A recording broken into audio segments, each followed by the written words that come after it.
everybody. Welcome back to Earth and Star Spiritual Wellness Center. And we have Jane with us again. Hey, Jane. Hello. What was that? I don't know. We have been laughing behind the scenes, guys. I have like tears in my eyes. We've been laughing. But this one here is prepared because she's already been looking into her gene keys. And what's even funnier about that is I didn't realize that she was looking into her gene keys, and I thought she was over there saying gene keys. You know, like what's her name? Velma? From Zoinks. Yeah, I thought you were saying the gene keys. I could. So we've just been laughing and already having a great time. So we're going to have a great show for you guys today, and we're going to be talking about purpose, imposter syndrome, ecstatic bliss, all kinds of stuff coming your way. But Jane, tell us about your latest offerings and what you've been. I know that you were holding something, a women's group recently. What else have you been up to lately? Oh gosh. Well, I think I'm anchoring into a location right now. And so I'm starting to expand into the community here. So I get to bring my online offerings back into real life. And I'm so excited about that because it's been a couple years since I've been on pilgrimage. So a group for women, the Gen Xers who are in this phase of life, and hopefully bringing cacao back into the community.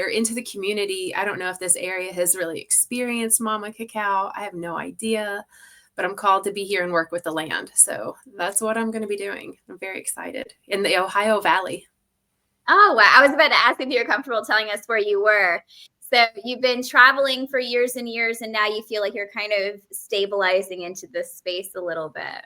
Yes, for now, until I'm guided otherwise. I can tell I have my own resistance.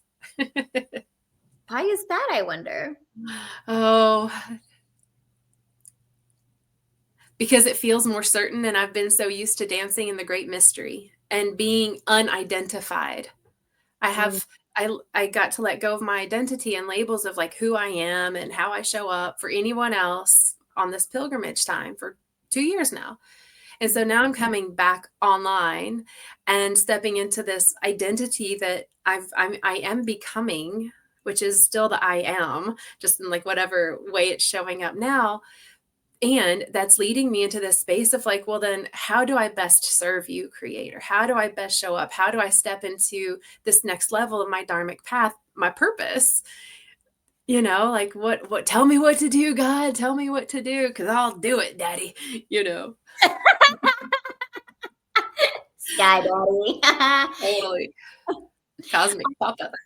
I love that. And that's important because you spent 2 years letting the universe mold you, letting yourself simply be the universe. And now they've molded you. They've made you into who you're supposed to be, who you actually are in the inside. And now it's like that stepping forward of, okay, now that I am who I am, it's time to serve. It's time to give back. It's time to live the reason why I had to become to begin with. And Yes. and that can be a daunting path at first, I think. And you already have your offerings, you've already been doing this for other people. So you would think it's not quite as daunting as someone just starting out, but that almost puts more pressure. Definitely. Yeah.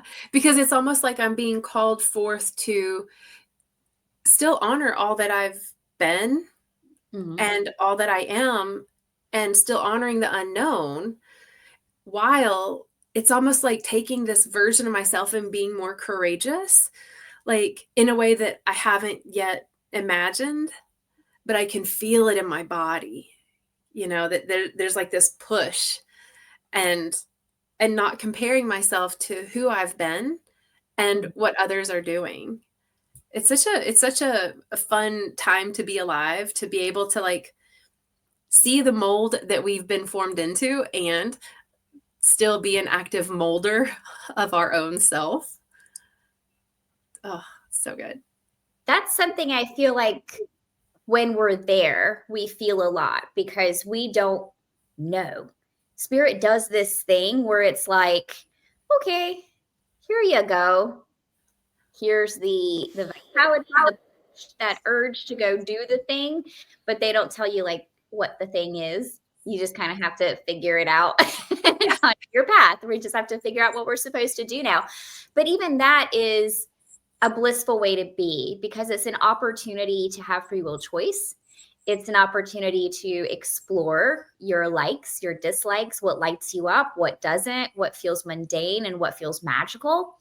And I think that that's the point of having purpose, is that we get to decide what that is. You know, I tell a lot of people in healing session that when we're working and people feel blocked from their purpose, we're removing the blockages that they hold inside that keep them from their purpose. Because I tell them their purpose isn't something you're meant to do, it's who you're meant to be.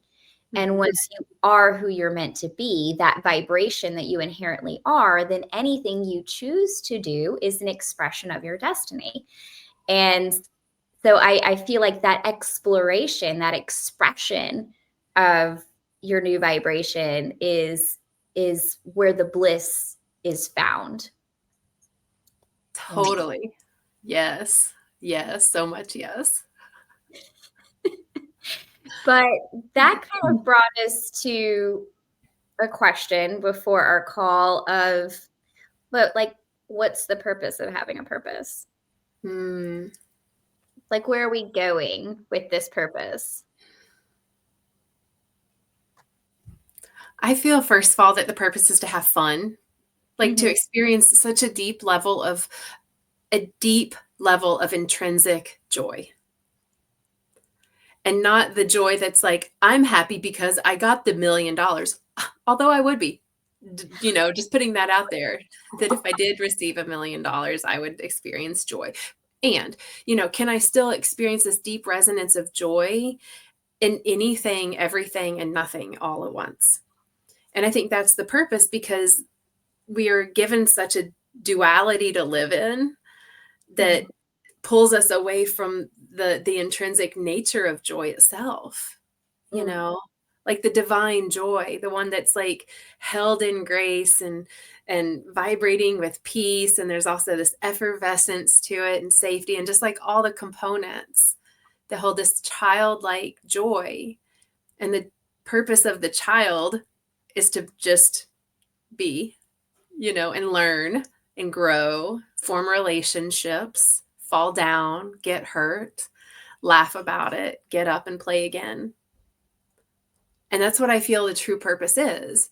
And because we live in this reality where we need things like, you know, food, shelter, water, that in this now we have to give the exchange of money to receive those things.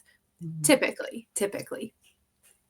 And so it's like, how can we combine this like deep sense of purpose? And I feel that the words of my purpose of this joy is different than maybe someone else's, you know, but it's a deep feeling that like no one can push you out of. If your deep, you know, purpose is to share love, you know, is to share art, to sing into the world, like that's this deep uniqueness that we are of our purpose. But that is the purpose. The purpose is that internal unique feeling of just like, I can't not do this. Oh God. And combining that in full integrity and expression in a way that magnetizes back to us the prosperity of the support that we require in this reality. And by doing that, we change the reality, because it's not an external motivated action of purpose. It's like, no, I just got to do this. It's so passionate. It comes from the passion of the heart. And then we make money and we all do the things. It's interesting because I had a visual while you were talking, and I don't often talk about money exchange or energy exchange, but I feel like the vision that I got while you were talking was an interesting one that I'd like to share, because what you said was about how money is the exchange for that most of the time in this society, because that's how we buy our groceries. And, you know, most of us don't farm and, you know, buy our houses. Most of us don't know how to build our own houses anymore. So this is just how we have to live. But what struck me when you were talking is that most of the time healers don't make $15 an hour. They usually don't make $20 an hour like you would if you worked a regular job. And the magic of that struck me, because the reason that we don't do an exact exchange of time when paying a healer or a psychic is because you don't want only to be transformed in that one moment. We don't do an exact exchange of time. You usually pay a psychic or a healer more, exponentially more than just the 1 hour you were with them, because you are investing in your future and bringing that magic and that change and that exchange into your future, into far into your future. I don't want to go see a healer and only feel good while I'm with that healer. If I did, I'd pay them $20. I want to feel good for the rest of my life. I want to make a life change. I want to see that healer or that psychic because I know that they're going to show me something inside of me that unlocks something that I can work with, that I can practice, that I can become and grow into, which is why that exchange is higher for a psychic or a healer. So I just felt like that was the imagery coming through that needed to be shared, so people know this is what I'm getting. This is the point of seeing people like this. Yeah. And it's like we can do so much in a very small amount of time that can have like a lifetime of a result. And that lifetime of a result can be a lifetime then lived in joy, peace, harmony, and prosperity. And it's like, so if I give someone, a few $100s, a few $1,000s, but then I literally get to spend the rest of my life with lower medical bills, a more supportive community where things are more bartered and given and gifts are involved. It's a gift economy and all of these things. It's like, whoa, that investment really paid off, and it keeps on paying off. I saw this dude talking. I don't know what his job was, but we'll say like a creative, like a man that makes logos, whatever that is, the logo making man. And so he makes a logo. It's super simple. And the client has to pay then like $100,000. And the client's like, but that literally took you 5 minutes to do.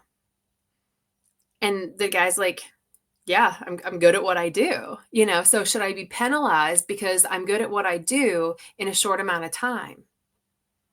Does that change my value? And if so, then would you really want to pay someone more for not being as maybe concise or quickly capable, and you pay them exorbitantly to maybe finally get the same result, and it's kind of along this line.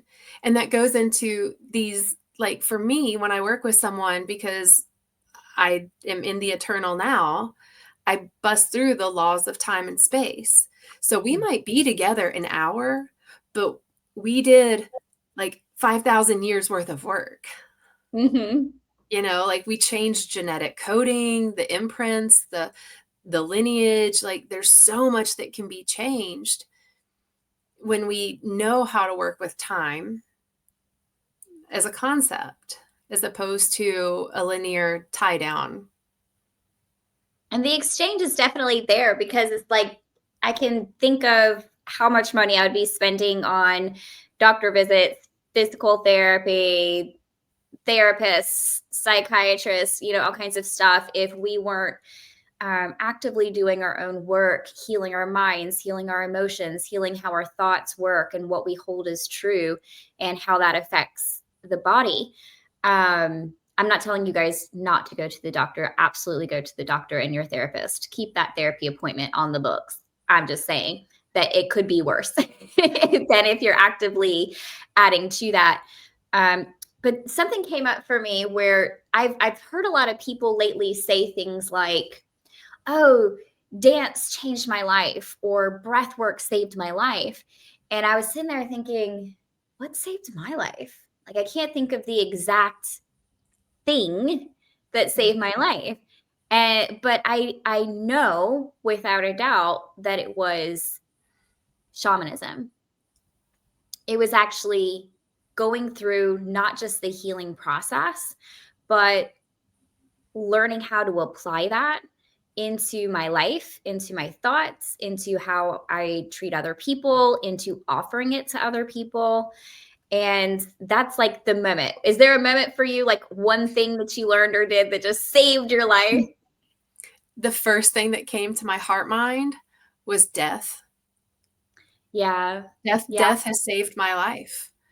You know, me hitting my own rock bottoms, me facing it, me surrendering into it, going through the realms of pain and suffering, not only my own, but allowing myself to tap into the fields and the lives of others. And that depth of fear and pain and suffering has been such a monumental game changer for me. And that take and to talk about that with the shamanism, you know, shamans have been through the depths of hell. You know, like that's where the medicine lies. That's where the gifts are found, at the bottom of the barrel, you know, the lotus through the mud type of thing. And the gifts that shamanism brings is like, it's otherworldly, because it supersedes concepts of time. It's not like the medicine of a shaman is only applicable to this one person from this one culture, from this one social class. Now, the gifts and medicine of the shaman are synthesizable for all humanity.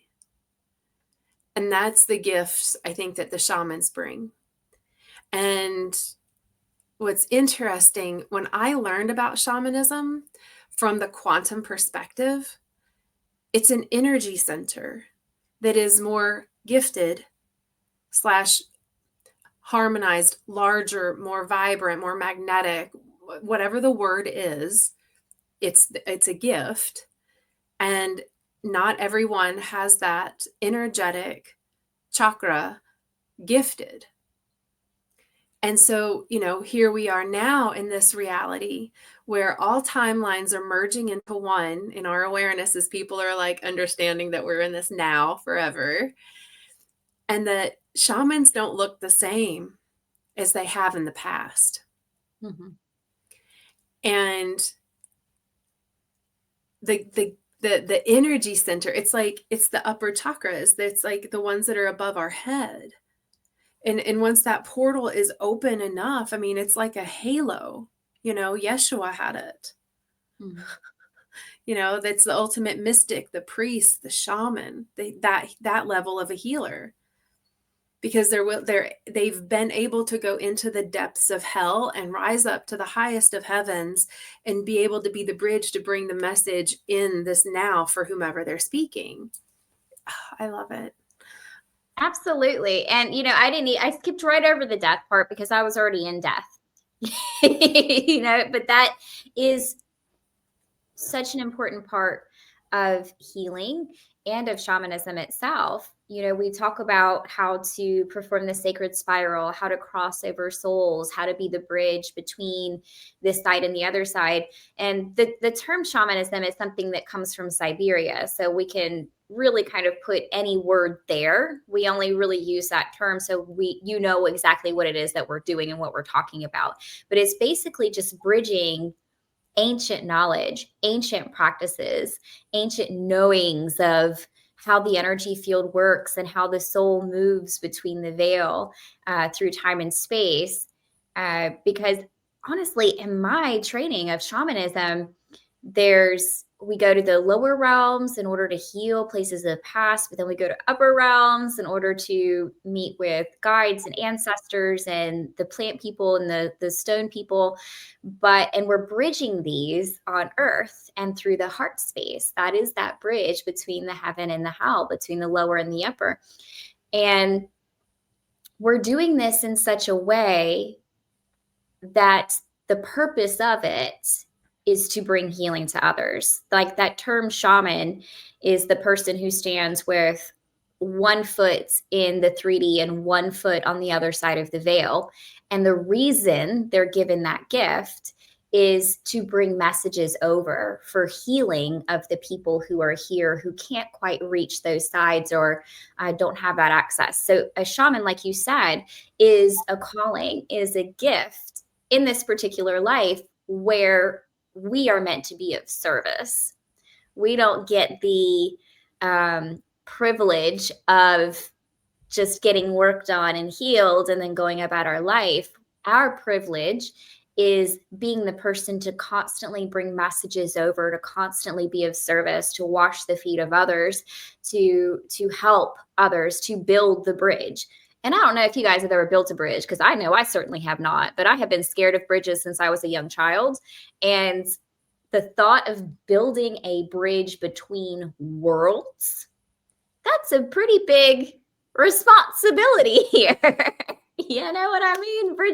Bridging all of that knowledge from the past into the future through heart space, through love. Mm-hmm. And I want to draw awareness to, it's like we have professional bridge builders in the world, like literal bridge building beings, and they have the architecture degree and they know how to build a stable bridge. And then you have those that are crossing creeks, and they're like, I need to cross the creek. I don't want to get wet. Oh, look, I can go take this thing, put it over the water, right? So I want to draw awareness to that, because in that analogy is that we all are building bridges, and it's the way of being that builds the bridge. So there are some of us that are bringing in the data for how to build the bridge. And at the same time, we also may be embodying the messages, the truths, and those we become the living bridge. The living word. I love that. Well, I love that because of two reasons. It's very inclusive, because while not everyone's called to be a shaman, everyone has the ability to take those practices and principles and apply them to their life and become someone new, become someone more authentic to themselves. So it's a very inclusive thing in that everyone has a role in this bridging into the future and where we're going collectively. And it's that knowing that's there. I forgot what the second thing was. That's odd for me. I don't normally forget things like that right when I'm about to channel them. The energies legit have been so wackadoodle. Like the cosmic forces that are coming in, it's almost like a strobe light that got glitched, where it's like, and so it's like it gets a rhythm and then it does like a glitch. And that's what I'm seeing happening with the Schumann resonance, like hardcore style. It'll be in this like range. And the range is a lot bigger of a range than like what we were born into, which is also nuts. Like the range, it used to be like 7.83, give or take a couple tenths of a point. And now it's like points, like whole points of hertz differentiation. It's wild. Anyway.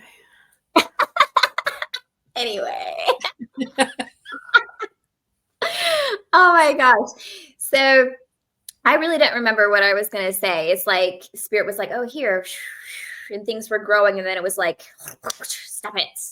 And it was just gone. And I was like, okay. But there's this bliss. I want to talk about, we're talking about purpose and bridging. And we know that we're bridging to these higher spaces. These are higher vibrations. This is where we're going in the future. And the purpose of having purpose, but the purpose is in this life, building the bridge, that way of being, the way of embodying. That's the second thing I was going to say, is that when you have shamanism, it's about embodying it. It is about the way of life. It's not just like I'm crossing a bridge now. It's now about, oh, I recognize the bridge needs to be built. I'm going to acquire the knowledge and the tools on how to build this bridge. And I'm going to spend my life building this bridge. This is how my life will be spent. And that actually is the shaman. It's an embodiment of being the bridge builder, not about crossing it and just getting to the other side. So that's the entire point that we were making, is that that's a path. It's an embodiment. It's a way of being, a way of living. So we can all kind of get that. I want to talk about imposter syndrome quickly. It won't be that quick, because when we're talking about our purpose, guys, I had the strangest thing happen to me. I mean, it was strange. And if you guys are out there living like this all the time, I'm sorry, for real. Because like we all have these moments where we're like, oh, this is such a heavy burden, or I don't know if I can do it. I might as well just quit, or like I'm not capable of this. Like we all have those moments of doubt and those moments of fear and those moments of feeling small, especially when there's the swing back. There's always a swing back, when you get really high into the Viracocha spaces, like you're talking about up here with, this chakra, and there's light everywhere. We have to eventually come back to the human aspect of self, because we're human. We have to eat, we have to ground, we have to sleep, we have to poop, like we have to do these things as humans. So there's always the higher you get in your energies, the lower the swing back's going to be eventually. As long as you can keep yourself balanced and grounded and fed, it doesn't really seem like a big deal. But sometimes we do swing back. So when I have those swing back moments, that's when everything in the universe seems really big and I feel really small. And I'm like, wow, everything's going to crash down on me. That's what I thought imposter syndrome was. Okay. Then the other day, a few weeks back, okay, I was just driving to work. And driving to work for my in-person clients is like a 45 to an hour drive. And I'm driving and I'm on all these backcountry roads. And, every time I pass roadkill, I'm like sending the spirit off, making sure it's not earthbound and stuck here in pain, and just doing my thing. And I'm jamming to like Eve 6 or something. And all of a sudden, I started having really, really strange thoughts. Like, why I write my F's backwards and put a line through them. Like, why I even like the song that's playing on the radio. And I remembered that in the 9th grade, one of my best friends wrote her F's backwards. So I started writing my F's backwards. And I remembered how this song playing on the radio was a song that actually, like, an ex-boyfriend of mine introduced me to the band, and I just really liked them. And I spent an entire summer listening to them and dancing in the mud. And so I changed the song because it didn't feel like me. It felt like them. And then the next song came on, and it was a song that a different friend had introduced to me while we were doing art one day, and I just liked them and kept listening to them. Once again, didn't feel like me. So I changed the song, and another song came on that I remembered who that person were, like, you know what I mean? It was like everything around me was suddenly not mine. The things that I wrote weren't mine. The things I listened to weren't mine. And I had no idea who I was. And I was in existential crisis on the way to freaking work, just driving down the road. It was insane. It was insanity. And I get to work and I'm like in tears. And I'm like, why do I even work in this building? I'm only here because I knew somebody who rented this building and I'm renting from her. Like, this isn't even my building. It was insane. I was spiraling, Jane. I was spiraling. And of course I text my partner and told him like all of my symptoms, because these are symptoms of something. I'm an insane person. I probably have a brain tumor and I'm having symptoms of it.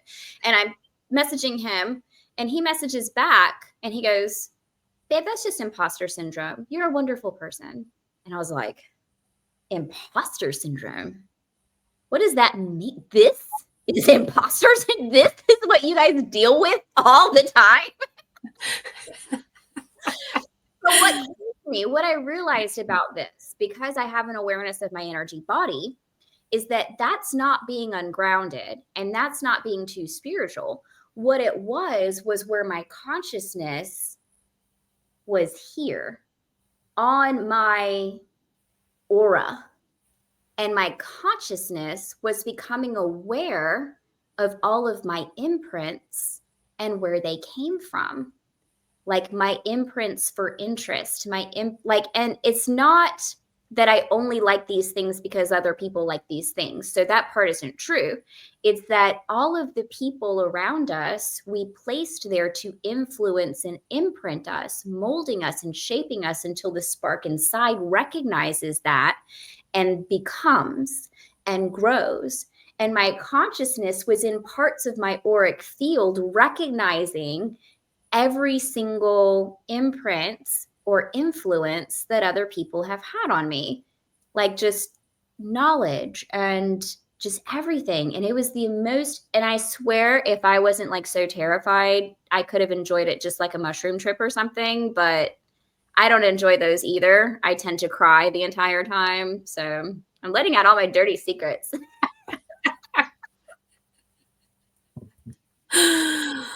Oh, Have you ever experienced that? I've experienced the witnessing of how did I become the me that I am? You know, the imprints, the influences, the programs that were given to me that I chose, whether I consciously ever chose them or not, you know, but either way, they were a choice on some level. And so I've been there. I've been really blessed that I have not experienced the imposter version. I have typically been someone that has stood out wherever I go, whether it's in my appearance or the way I communicate or the way I'm dressed. I'm kind of like the odd one out in some way, And because I've always been like that, I can't feel like an imposter because I'm like, I'm not going to be like anyone else. Even if I tried, I can't. So I've been really fortunate to not have the experience of the other things that can come with imposter syndrome. Like, am I actually worthy? Am I doing this right? You know, and the questioning of self, the questioning of that from like that doubtful kind of place. I've had the experience of doubt in the way of like, am I doing the right thing? You know, am I doing the best? You know, can I do better? You know, and am I, and so from that lens, it would be like, am I a God imposter? That, because my desire and intention is to be the most godlike, the most loving, the most kind, the most compassionate. And sometimes I'm not. And I can see those programs and imprints that created the why I was a total goober. And so then I'm like, then there's like almost like a judgment piece that comes in with like, wow, I just did something or said something or behaved in a way that wasn't quite godlike. And so that for me, it feels like, you know, and so the coming back to the purpose and like no, I'm just doing the best I can. And let me just sit in some grace for a minute or cry or rage or whatever I need to do to move it through my body, as opposed to letting it get stuck in my mental body, which would then create another imprint, which I don't want that. I don't want to create a new imprint that says I am an imposter. And I've had clients that have had that. They're like, I'm dealing with imposter syndrome. And, you know, and that alone starts to weigh them down. And I'm like, oh, so you just took all those imprints and then you put them into one big heavy bucket that says, I am an imposter. And that's the big one that you're carrying right in front of your face, 2 hands, shoulders are getting tired. You know, it's hard to walk. It's like, let's put down the notion of being an imposter. It's such an interesting word. I love your analogy of taking all of the imprints and putting it into the bucket that says I am, and then filling the blank with an imposter. Because what I came to once I finally was able to bring my consciousness out of my auric field and back into where I feel like it belongs and where I'm comfortable and delusional, there. What I realized was that I was given the opportunity to love that I am all that I am. And that doesn't just go for me and the experiences that made me me, that goes for everything and everybody, because it allowed me the opportunity to love my friend who wrote her F's like that. It gave me the opportunity to remember that one friend who introduced me to that song. It gave me the opportunity to love the part of me that spent that whole summer rolling in the mud and jumping off bridges into the creek. It gave me the opportunity to realize that I am the sum of everybody else, because we are the I am. Yeah. All of us. All of us as a whole. Yeah. And then you want to put a little twist in this? Yes, please. Is that we all are an imposter. We all are an imposter of the pure light of the divine, because we're not fully expressing ourselves as that, because we are influenced by an outside source as opposed to source being our only influence. So by default, we all, as a human, this is the unity of the divine and the human, bridging those worlds as the Holy Trinity. But it's like, so we are all imposters. And so even in that, even if that is the only truth, which it's not, because there's always two sides to everything, we cannot be an imposter because we're just ourselves. And we are the I am that we are. So we're not an imposter. And we are an imposter because we are influenced by outside sources. So either way it goes, like if we could just be like, screw it. Let me just sit in the grace of whatever the I am is as me in this now. And now what do I do with it? Who do I how can I serve me even bigger? Whether I am the biggest imposter because I've been influenced by outside sources, or I'm not an imposter at all because I'm the Holy Trinity in one. Yeah. But then that's living in the purpose. Mm-hmm. And you can really spiral into that because you are the imposter because you are influenced by the human and by the 3D and by these other things. But at the same time, all of those other humans are also sparks of spirit source, meaning you're also actually being influenced by source. So like you can keep spiraling into that all you want to. Yes. But I like at the end of this spiral is the word grace.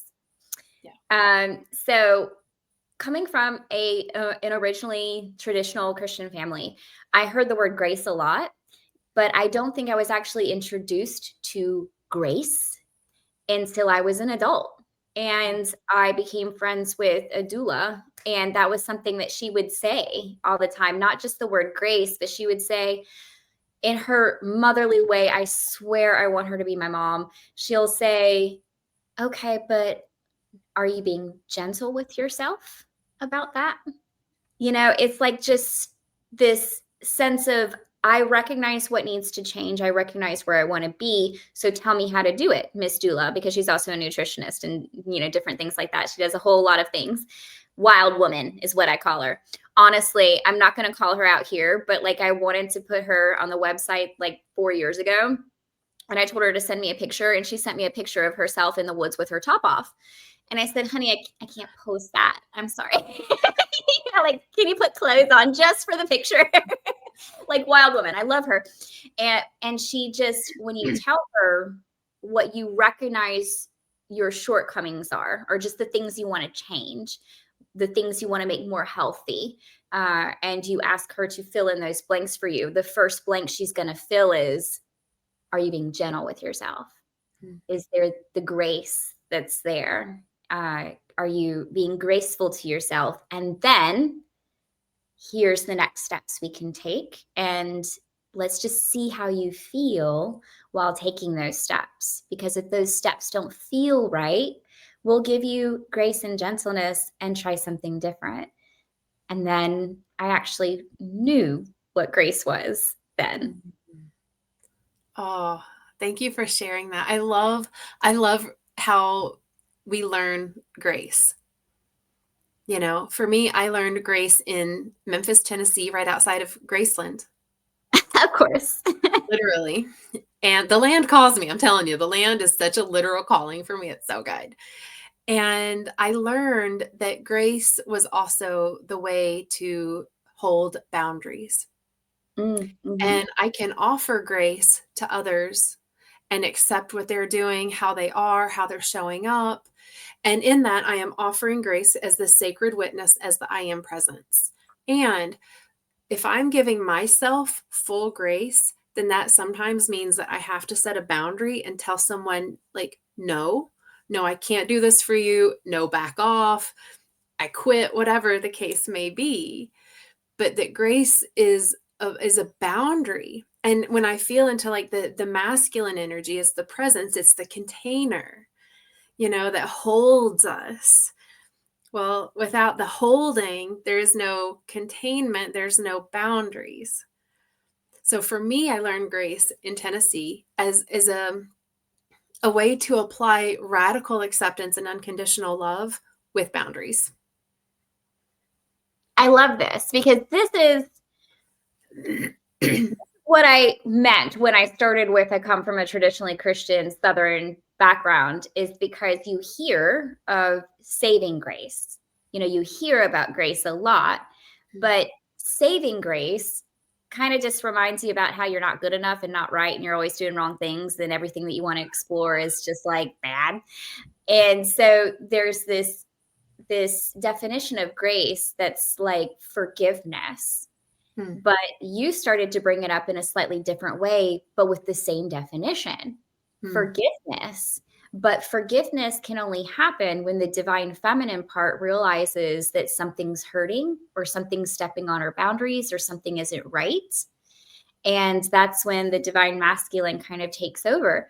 So through grace, we can realize where something isn't quite right and then allow ourselves to place those boundaries to keep it from happening again, while also being gentle and forgiving ourselves for allowing that to happen to begin with, or for it just happening to us to begin with, and allowing that cleansing space to begin to happen. Yeah. I actually want to look up the definition. You talk. Yeah, do that. Yeah, do that. Because it's like, and that type of grace, the grace where it's like, I save myself by giving myself what I need. You know, I can forgive others of their trespasses as I give them unconditional love and acceptance, right? I forgive the sins, if you will. But in that, when we're not holding on to the things that prevent grace from being experienced, then we are more so living in our dharmic ways. We're living in our purpose. You know, I cannot live in my purpose and not have grace. Like, I have to have grace to live in my purpose because I am always changing.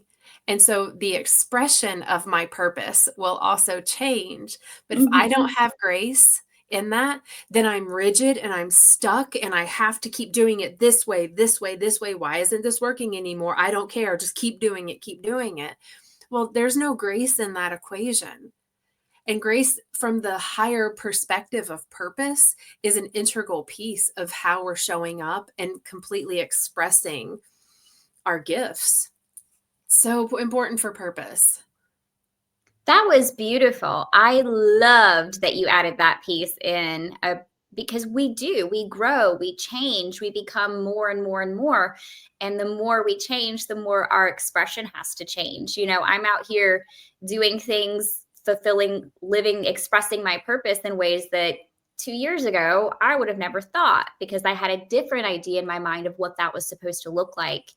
And it was supposed to look like that according to the person I was 2 years ago. But I'm not that person. Right.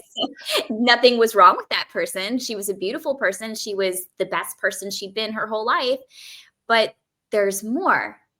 Yeah. There's always more. There's always that growth and that expansion, and allowing ourselves to flow and move and change according to that expansion is graceful. Yeah. And it takes us into a new reality. To me, you mentioned how grace was taught from like when you were a child. And so really the concepts of grace, however they've been taught, have been around forever. These key teachings of peace, these key teachings of presence, of awareness, of stillness, of love, of community, have been throughout the age of time. Right. But if we're so programmed with all the other things, right, we don't catch these deeper teachings. And these deeper teachings are what supports our purpose. And if we use the ancient teachings, this wisdom that's innate in our genes to apply in our purposeful life now, then the future that we're creating is beyond our imagination, because it's literally bridging concepts of time into a deep presence in the now. So cool. Oh, I love that. I want to read this definition. yes. Like, I looked up grace, the definitions, now that we've channeled our thoughts on it. Okay, it is a simple elegance or refinement of movement.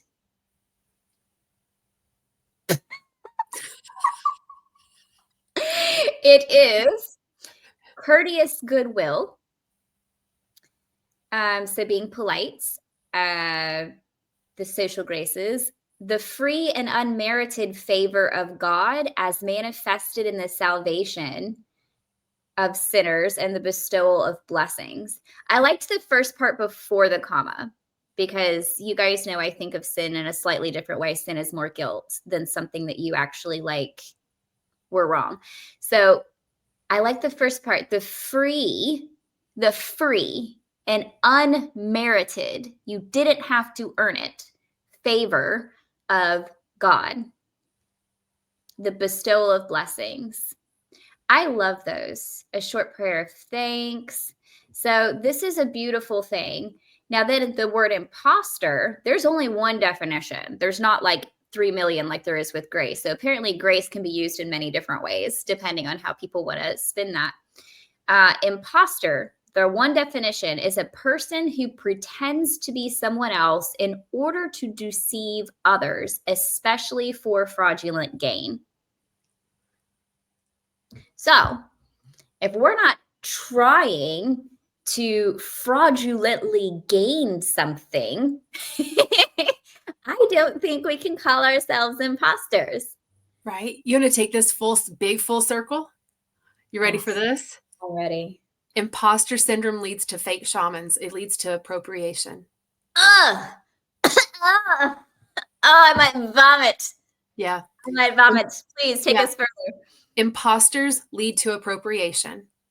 It's the people that, for example, they go to one medicine ceremony and then all of a sudden they put a feather in their hat. They say they're a shaman and they start serving. It's the one person that says that like they woke up, they got healed. And next thing you know, they're like, I'm a healer, but they don't know anything. They haven't lived through the depths of what the practitioner has actually lived through. They have no lived experience. It's like going to a doctor who's got the degree, but they haven't done an operation before. I don't want to be the first one on their table just because they have a white lab coat. So it's almost like this appropriation. And because we're living in this world of the mutt, where we're all a blend of everyone from everywhere, from all the lands, from all the bloodlines, we've all been colonized, we've all been the colonizer, we've all been the abused and the abuser. We are all one in everything we've ever been. So we can't not mimic what others have done in the past, because there are no new thoughts. It's the way the thoughts are coming through and then expressed through me. But if I'm doing it out of this, oh, well, I see someone doing this and it made an impact on me, and I can see how that can make me money.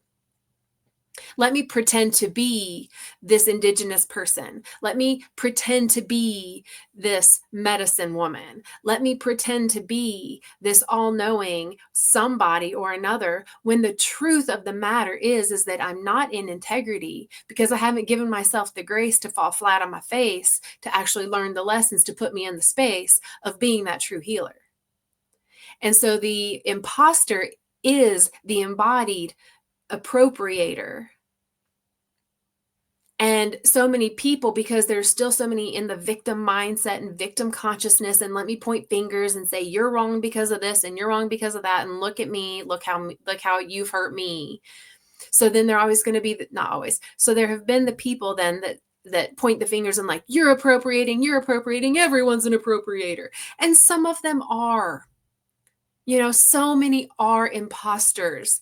There's so many really good car mechanics out there, and there are some that just want to nickel and dime your ass and everything's wrong with your car, and they are technically being an imposter of a good mechanic.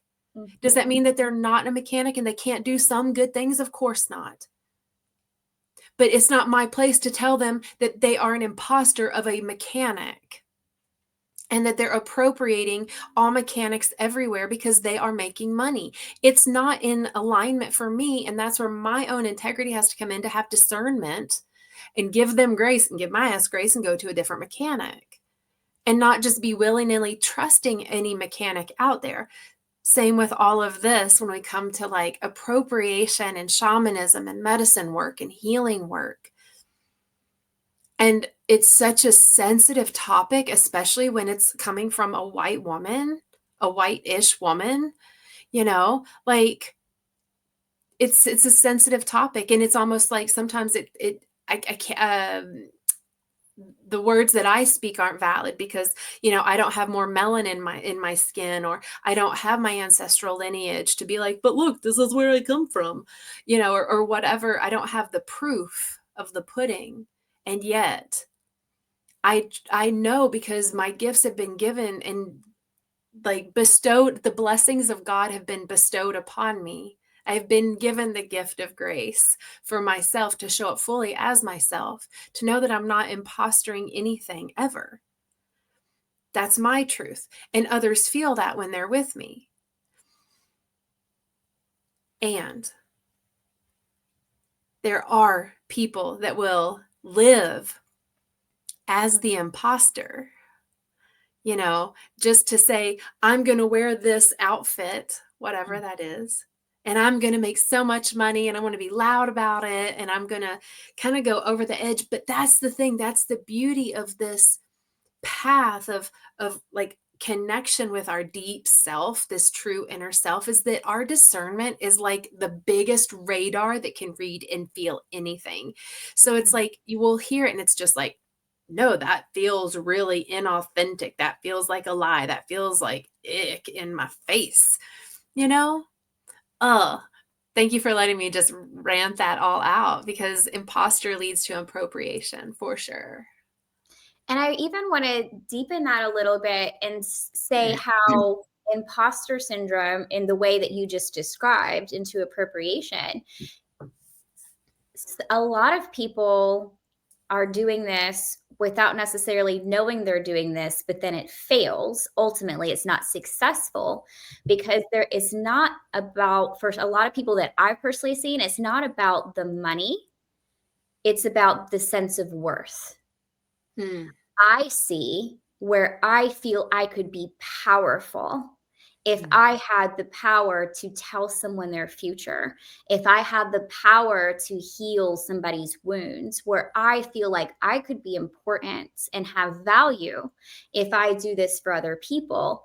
I have literally had people come in. This has happened to me twice. They come in for like a day workshop or take a course or something. And then the very next day, my entire website is copy pasted onto theirs. And okay, but like you said, it's about the journey. And it's not about taking something on and wearing it on the outside and now you have power, value, and worth. It's about learning who you are on the inside and then taking these things as tools in your tool belt and allowing them to spark you and light you up and blast you off authentically as who you are. So like my personal ancestry, honestly, I don't think anybody knows this. It starts in freaking Russia, guys. I'm from the part of Russia that turned against Russia to begin with. and then came up through Scotland, Ireland, Wales, and then over into the Americas. And on the other side of the family, we have some Native American going on, and it all kind of meshed together. And we're truly from Alabama, Texas, and Arkansas, guys. This is where we're from. So,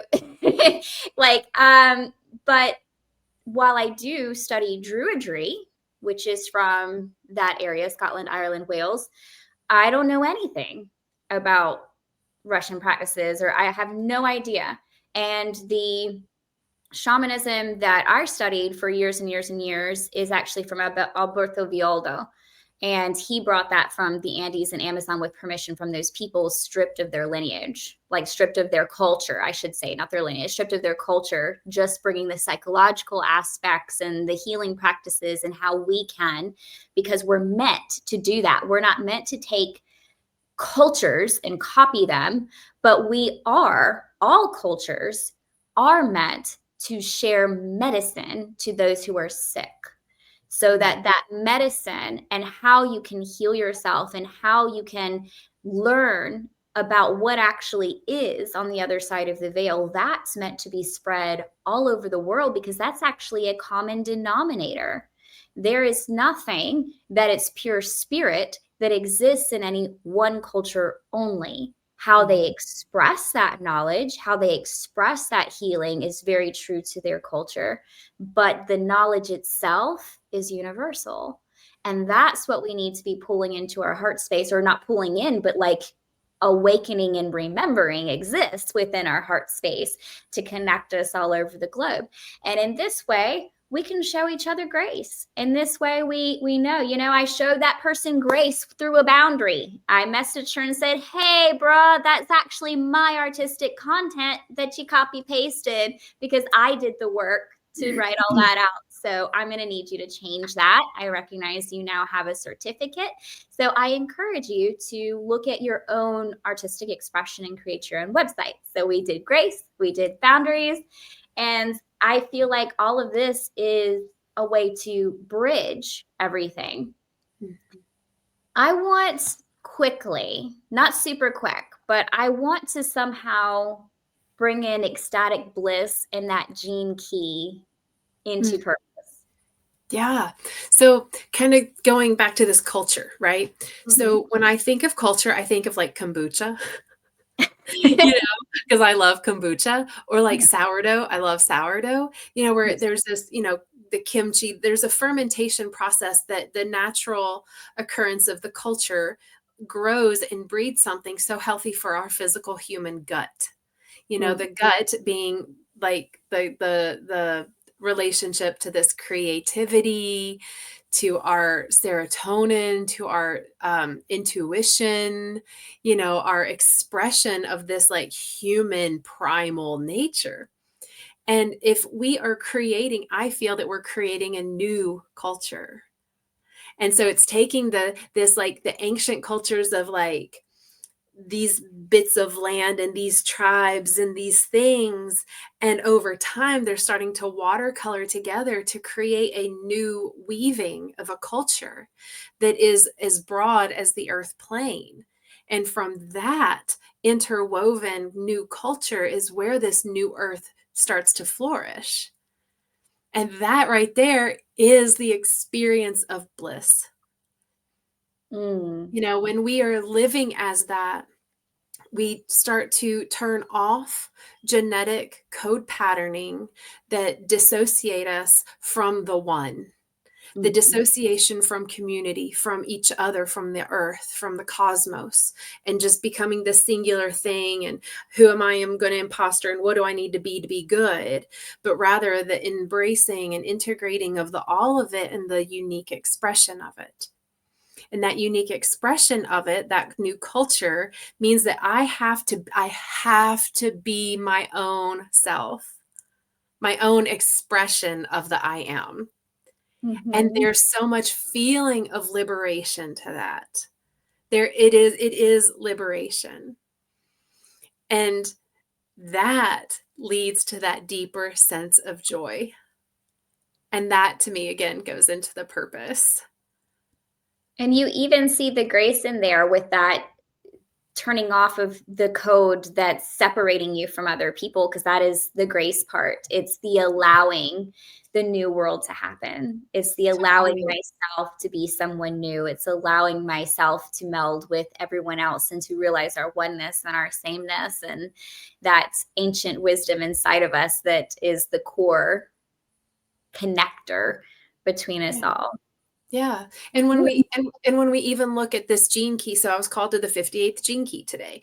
And so I was looking at that. And so the gift of that is vitality. So the gift of the gene keys are when this part of our genome has activated in a way that we have learned, and we can now give it, we can share it.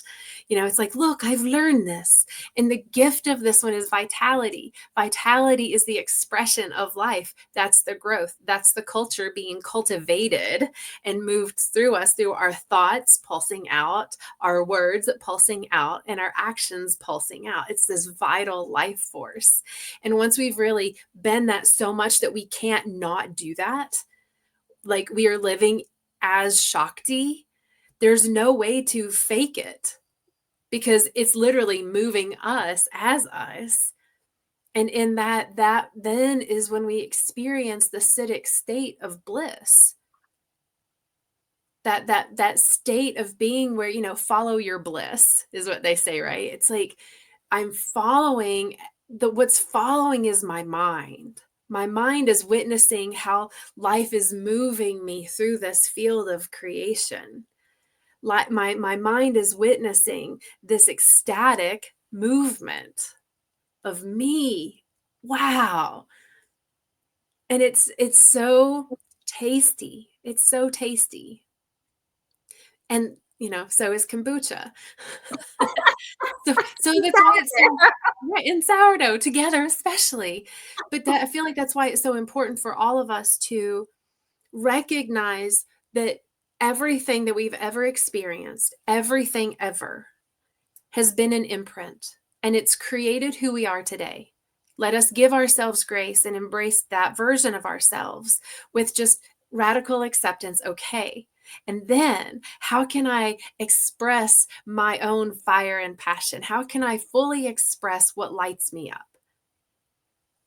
And then just being so friggin' brave that we do it, and understand that it might change over and over and over and over and over and over and over and over and over again.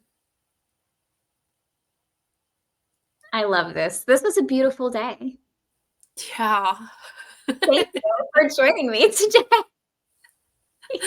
Thank you. I love this. I love these conversations so very much. This was a powerful one. It really, really was. Thank you so much. Guys, I'm telling you, go check out Jane the Guide, janetheguide.com. Her link's going to be in the comments, and you'll probably see her back on here again sometime soon also. Thank you so much, Jane, for coming. I really enjoy having you. Oh, likewise, sister. Likewise. Thank you. All the blessings. We'll talk soon, everybody. Bye.